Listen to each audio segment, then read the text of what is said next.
Hello everyone, welcome back and good to have you here. In today's video, I'm going to be playing some Lily, Heroes of the Storm's smallest healer. Additionally, we will be talking about a very relevant sociological concept called the Overton Window. First, we're going to go over Lily's abilities and what the gameplay goal is. Her abilities are awesome. The goal is to win. Now, please count the number of times that I get hit by a roach drop, and here we go. The Overton Window can be explained like this. Picture a burger. I'm joking. Imagine a building that has only one wall, and on that wall is a window. You can walk up to it and look through. What you see on the other side is every thought, idea, and concept that the dominant social order views as discussable. A quick example set would be, what movie did you see last? What did you last eat for dinner? Are you really still playing Heroes of the Storm? I thought that game was dead.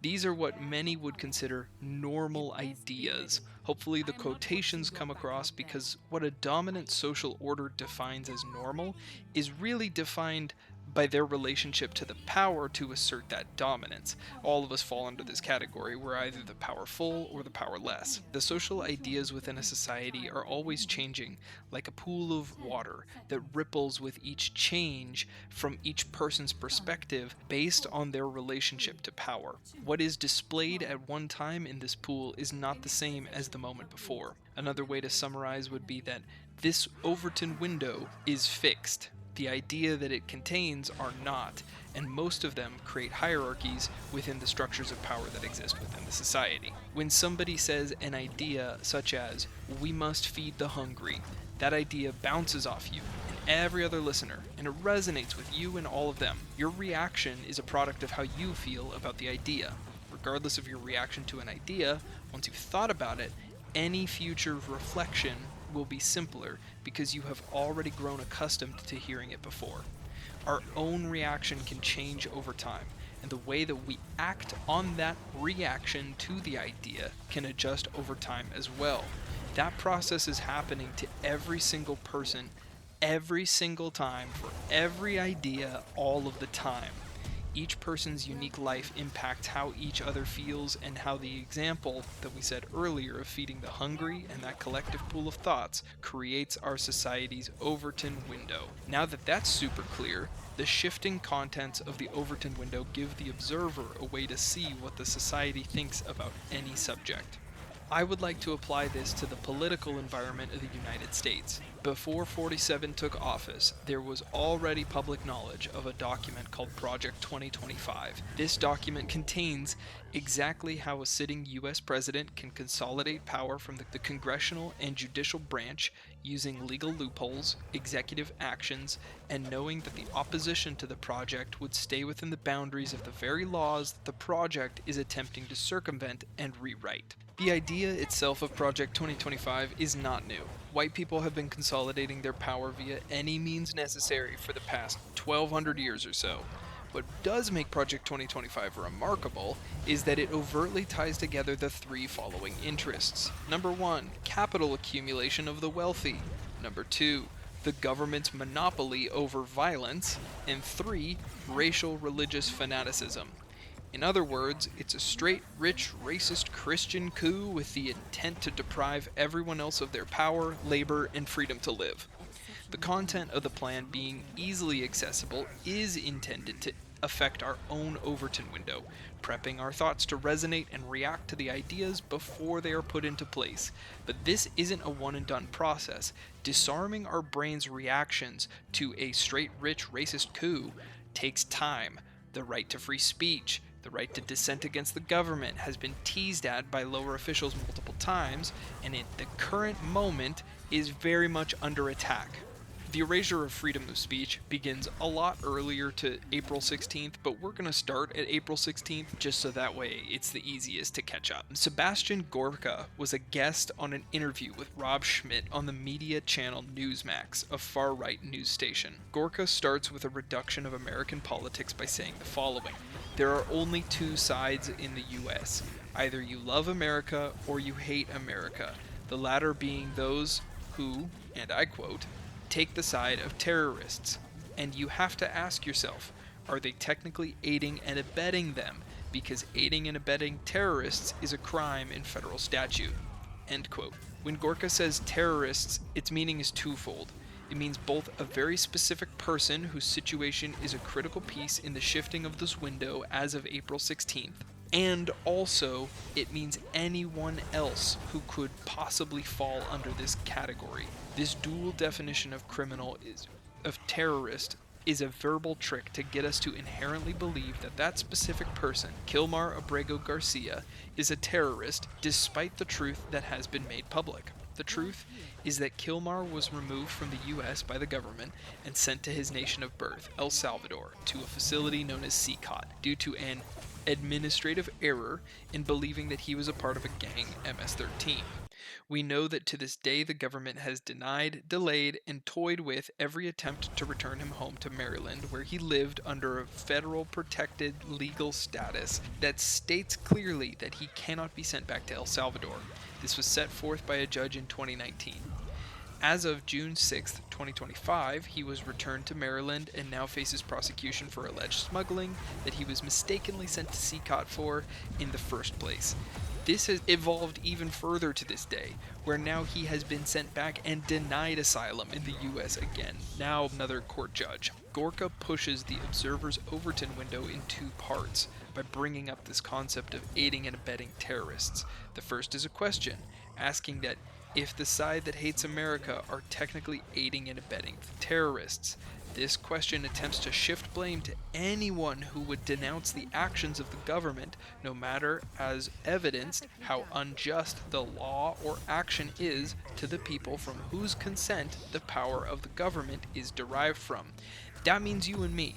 When the government decides to do something that we don't agree with, we need to remember that they get their power from our collective allowance of their power. Gorka immediately follows this up with the statement that aiding and abetting terrorists is a crime in federal statute. This second sentence ends with the implication, the assumption, the impression in your mind that defying the government will have strict and severe consequences. After that interview ends and your mind has been changed, you now know the lengths that the government is willing to go and enforce rules defined by the government.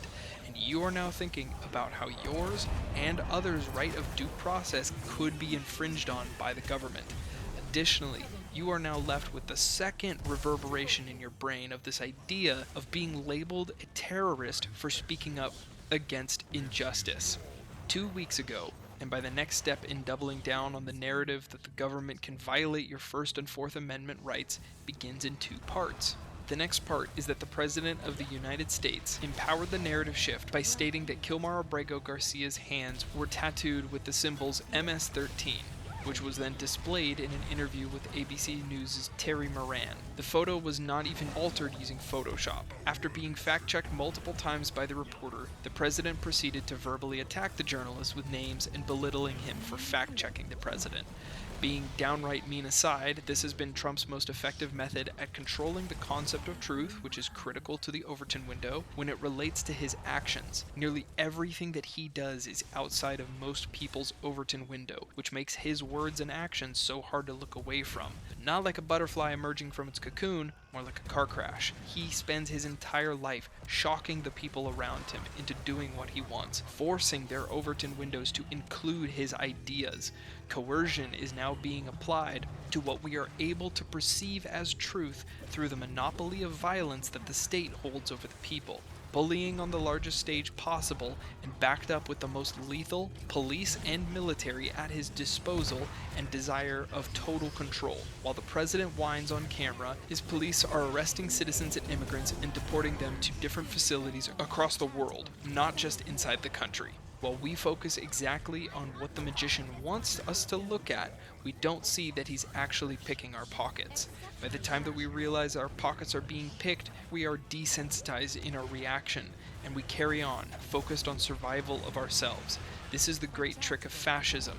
It constantly gets us to think from an individual sense, when what we need is a community response.